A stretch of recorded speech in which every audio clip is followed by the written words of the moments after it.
আমি বলতেছি ওনার যে কে লাইফস্টাইল মাইনা আমি পরিপূর্ণ সুস্থ, আলহামদুলিল্লাহ, ওষুধ মুক্ত। আমার ডায়াবেটিস ছিল 10 বছরের, 8 বছরের ইনসুলিন, 60-70টা যে রোগ বলে স্যারে, মনে হয় সবগুলোই ছিল একরকম। আমার স্যারের এখানে আসতেছি আজকে 16 মাস।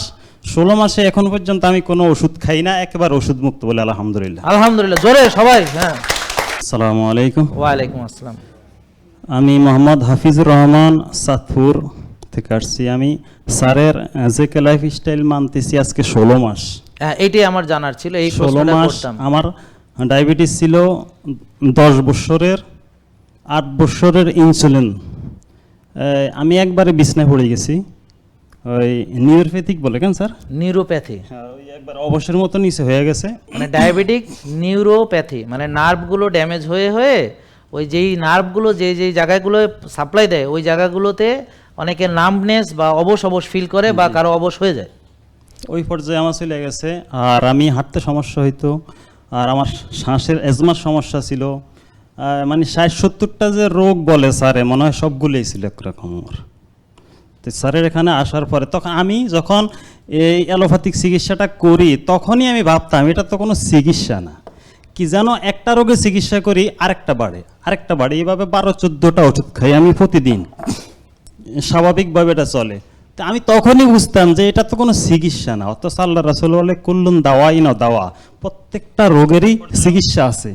কিন্তু আমি দেখলাম যে আমার তো কোনো রোগের চিকিৎসা হয় না। তখন হতাশ হয়ে যেতাম অনেক সময়, যে চিকিৎসা নাই এই কথাও বলা যায় না, রাসূলের কথা মিথ্যা হয়। রাসূল বলছে প্রত্যেকটা রোগের চিকিৎসা আছে, বার্ধক্য এবং মৃত্যু ছাড়া। হ্যাঁ, বার্ধক্য আর মৃত্যু সেটা তো মানে রোগ আল্লাহর একটা আইন, একটা বিধান। তো আমি যখন হতাশ হয়ে যেতাম তখন আবার রাসূলের হাদিসের দিকে তাকাইয়া ভাবতাম যে মনে হয় আমি হয়তো ওই ফুল চিকিৎসাটা পাইতেছি না। স্যারের কাছে আসার আগেই কিন্তু আমি ইনসুলিন ছেড়ে দিছি। ভিডিওগুলো দেখা আমি কিছু নিয়মকানুন মাইনে দেখছি আমার ইনসুলিন আমার সুগার 4-5 থাকে, তো আমি ইনসুলিন বন্ধ করে দিছি। স্যারের এখানে আসতেছি আজকে 16 মাস। 16 মাসে এখন পর্যন্ত আমি কোনো ওষুধ খাই না, একেবারে ওষুধ মুক্ত বলে আলহামদুলিল্লাহ। আলহামদুলিল্লাহ, জোরে সবাই। হ্যাঁ, সবচেয়ে বড় একটা দিক হইল আসলে যারা সুস্থ হন তারা যদি এইভাবে বিষয়টা প্রচার আর প্রসার করে তাহলে এই বিষয়টা একবারে স্বাভাবিক হয়ে যায়। আমি বলতেছি ওনার যে কে লাইফস্টাইল মাইনা আমি পরিপূর্ণ সুস্থ, আলহামদুলিল্লাহ, ওষুধ মুক্ত। ওনার 1 কোটি কথার থেকে এটার মূল্য বেশি। কথা ঠিক না?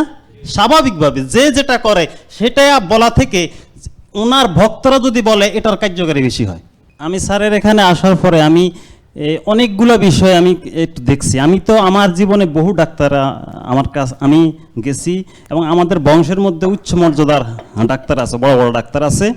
কিন্তু আমি দেখছি আসলে একটা সত্য কথা, এখানে যারা আছেন, যারা স্বাভাবিকভাবে বিভিন্ন ডাক্তার দেখাইছেন, এই পরিবেশ, এতটুক সুবিধা এইভাবে দেওয়ার মতো আমি দেখি না। আপনারা কি পাইছেন? সত্যিকারের কথা বলেন। টাকা দিয়া দেখায়, তারপরে ধমক দেয় না? টাকা দিয়া দেখায়, একটু কথা শুনে না। টাকা দিয়া দেখায়, একটু কথা মানে না, একটু 2 মিনিট কথা শুনে না। কি যে অবস্থা আমরা তো জানি। আমি একটা কথা বলি, আসলে ব্যাপারটা হয়েছে কি, রাগ করে না, সকলের উদ্দেশ্যে বলি, অনেক সম্মানিত উপস্থিতি এখানে আছেন। আসলে যখন কারো চাহিদা বাড়ি যায় তখন স্বাভাবিকভাবে তার অবস্থাটা পরিবর্তন হয়।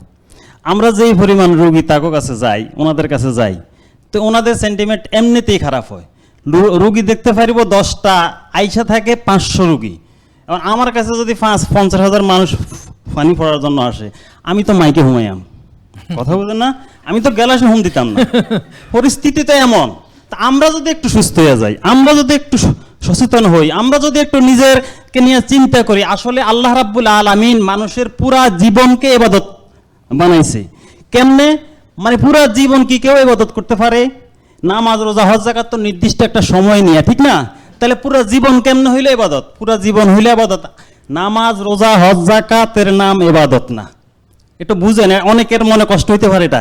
নামাজ, রোজা, হজ, যাকাতের নাম ইবাদত না। ইবাদত হইছে আল্লাহর হুকুম মানার নাম। নামাজ নির্দিষ্ট সময়ে পড়া ইবাদত, নির্দিষ্ট সময়ের আগে পরে পড়া এটা ইবাদত না, বরং হারাম। ঠিক না? মহিলাদের জন্য ভিন্ন একটা সময় আছেন, নামাজ হারাম, হজ হারাম, কোরআন ধরা হারাম, তো এগুলি তো তখন এবাদত থাকে না। নামাজ রোজা হজ যাকাতের নাম এবাদত না, আল্লাহর হুকুম মানার নাম এবাদত। তো আল্লাহর হুকুম মতো যদি আপনি বিবাহ করেন এবাদত, আল্লাহর হুকুম মতো যদি শরীর চর্চা করেন এবাদত, আল্লাহর হুকুম মতো যদি খাওয়া খান সেটা এবাদত। আচ্ছা, খাওয়ার ব্যাপারে আল্লাহ রাসূল বলছে যেই ব্যক্তি দুনিয়ার মধ্যে পেট পূর্ণ করে খায়, উদর পূর্ণ করে খায়, হাসরের ময়দানে সে তত বেশি অভুক্ত থাকবে। আচ্ছা, বেশি খাওয়ার জন্য আর কি দরকার? ইসলাম যারা মানি তারা পরিমিত খাওয়ার জন্য আর কি দরকার? আপনি যত বেশি খাবেন দুনিয়াতে, আল্লাহর নবী বলে হাসরের ময়দানে সে তত অভুক্ত থাকবে। কথা বুঝেননি? কত কঠিন কথা। অথচ আমরা সেই বেশি খাইয়ে তো আমরা আজকে অসুস্থ হয়েছি। স্যার, আমরা তো আসলে বেশি খাওয়ার কারণে অসুস্থ। এক্স্যাক্টলি, এবং আমি এই কথাটাই সবাইকে একটু বলতে চাইছিলাম, সকালে এসেই বললাম যে আসলে আমরা যে বেশি খেয়ে রুগী হই তার চিকিৎসা হলো রোজা রাখা, তাই না? এটাই তো প্রথমে বললাম না, প্রথম স্টেটমেন্ট ছিল এটা। আলটিমেট অর্গানিক লাইফ, প্রকৃতির উপহার।